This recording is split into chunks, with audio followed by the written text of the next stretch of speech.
back to my channel. My name is Holly, and today we are going to be talking about some scary, spooky, Halloweenish books that I want to read very, very soon. I'm so excited about these ones, and I cannot wait to get to them. So without further ado, I'm not going to make this intro too long. Let's just get right on into it, and I want to share these books with you. So the very first book that we are going to talk about is the beginning of a three-part series. So it's a trilogy. I think there's only 3, and it is called Diary of a Haunting by M. Verano, and the series is Diary of a Haunting, I think. Yes. Yep. So Diary of a Haunting is the series, and the first book is called Diary of a Haunting. I also have the 2 follow-up books. So this one is Diary of a Haunting Possession and Diary of a Haunting Book of Shadows. And I actually picked this one up first. I got it on sale at Indigo, and it was only $6, as you can see, but then I realized that I didn't have the first one.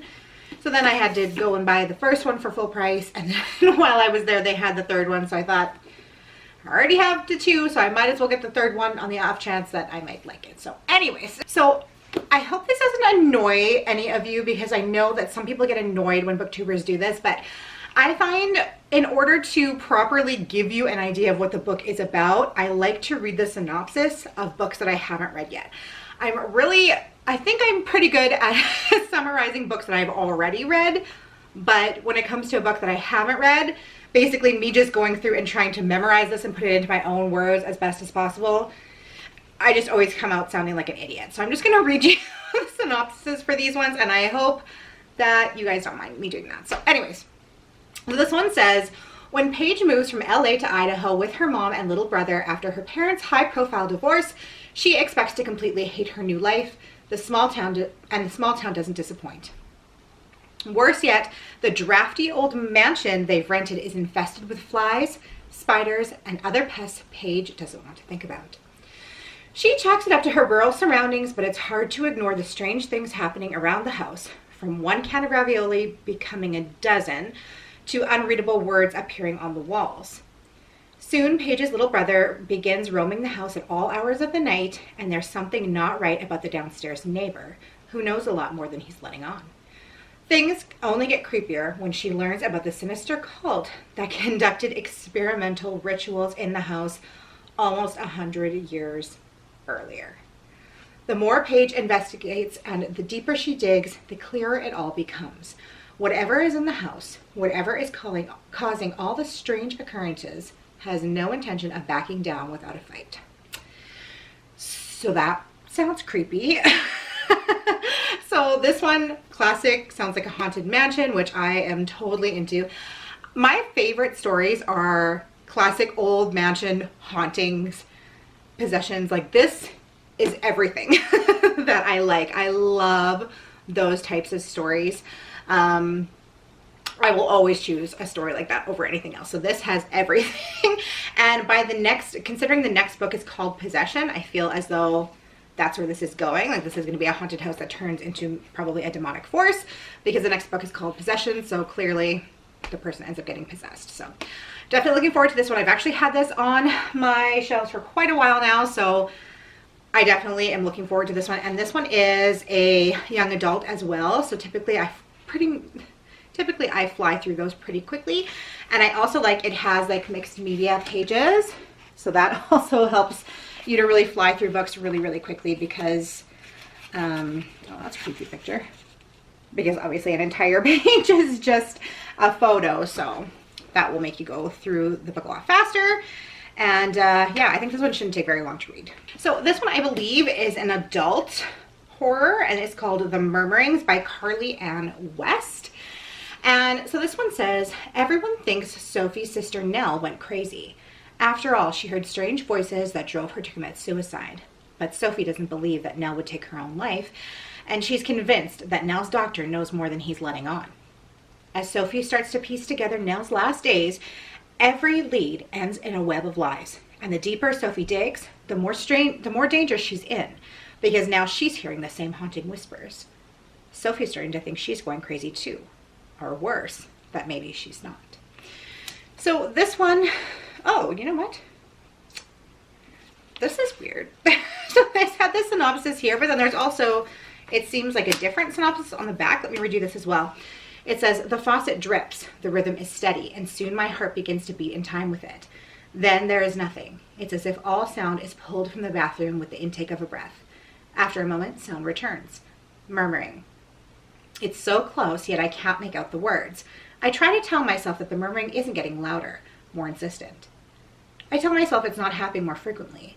And mostly, I tell myself that I didn't see the mirror start to ripple where my face was, as if something was behind the glass trying to get out. Ooh, that's creepy. So this one seems like it could be kind of a thriller, kind of a horror. Like it sounds, they talk about going crazy in there. So it could be an unreliable narrator, could be mental health issues, could be someone's after her or was after her sister, or it could be paranormal. So this could be a multitude of different things. It could go a lot of different ways.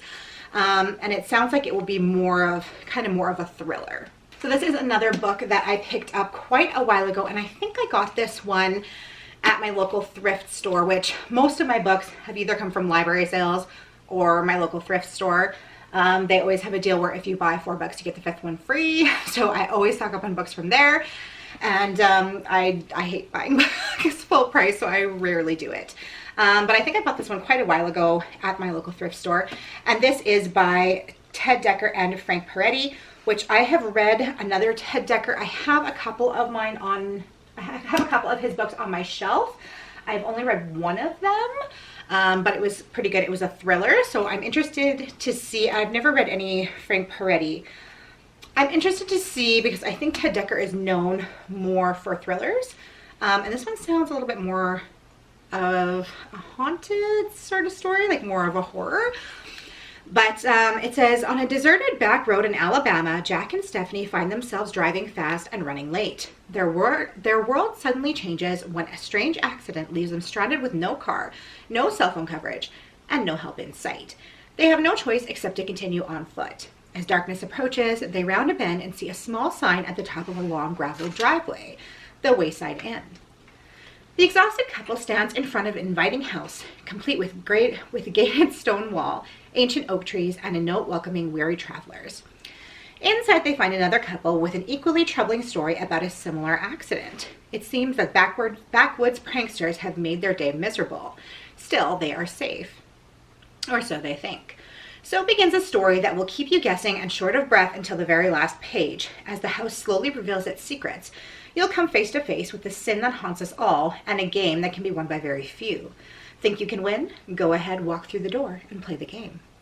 Together, Frank Peretti and Ted Dekker have raised the bar with this epic supernatural thriller. Welcome to their house.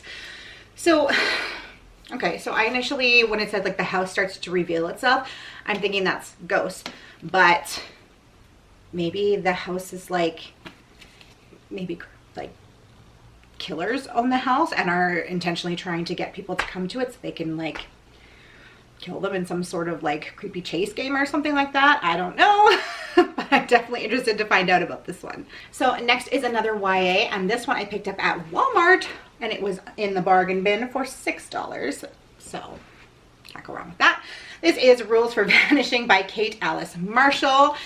And this one says, once a year, a road appears in the forest, and at the end of it, the ghost of Lucy Gallows beckons. Lucy's game isn't for the faint of heart. If you win, you escape with your life. But if you lose... Sarah's sister disappeared 1 year ago, and only Sarah knows where she is. Becca went to find the ghost of Lucy Gallows and is trapped on her road. In the sleepy town of Briar Glen, Lucy's road is nothing more than local lore, but Sarah knows it's real, and she's going to find it.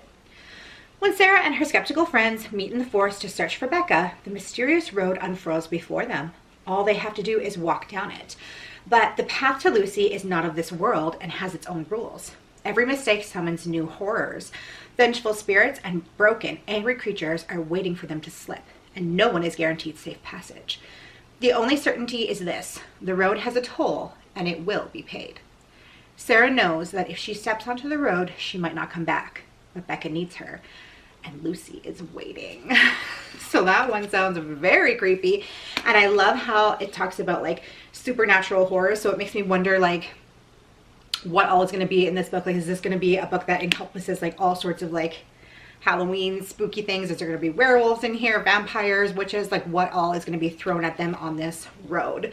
I think this one might be a good one to read on Halloween Day, so you might keep that in mind.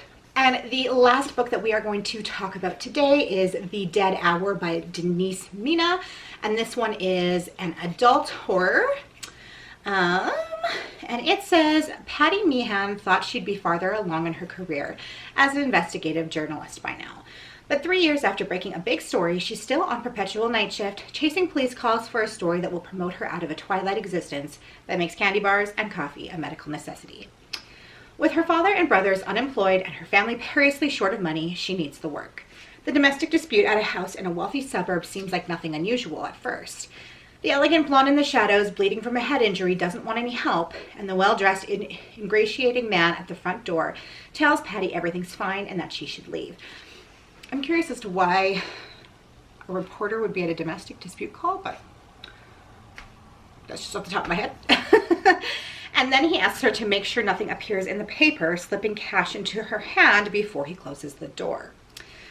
The next morning, Patty sees the lead TV news story. The blonde woman had been tortured, beaten, and left to die. The untraceable man was neither her boyfriend nor her husband, and Patty can't understand why the victim passed up the chance to walk through the door and live. Far from the spoiled trophy wife Patty assumed her to be, the victim was a prosecution lawyer with a social conscience that clashed with her private, privileged background. Soon, Patty begins to make connections no one else has seen, and after she witnesses the body of a suicide being pulled from the river, she finds surprising links between the two deaths. It's the story Patty's dreamed of, but she'll lose all credibility if words get out about the bribe. The police who attended the call are twisting the evidence for reasons of their own, and her boss at the newspaper is impatient with Patty's unproven hunches. Only Patty cares enough to pursue a dark and brutal truth that could make her career or kill her. So this one is kind of like one that I would be on the fence of. I typically do not like to read stories, especially involving detectives working on cases like this. So I typically don't read any stories like this. And this is kind of giving me those vibes, like just because it's not a detective, it's a reporter who's going to be going after and trying to figure out the mystery here. So this one is kind of going to be like on the fence for me, but I definitely thought that I wanted to let you guys know about it in case you haven't heard about it, because I know a lot of people love those types of stories.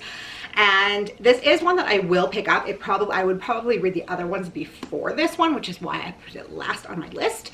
But just in case you are a fan of books like that, I wanted to talk about this as well. So you guys, those are 5 spooky Halloween-y type books that I am hoping to get to read very, very soon.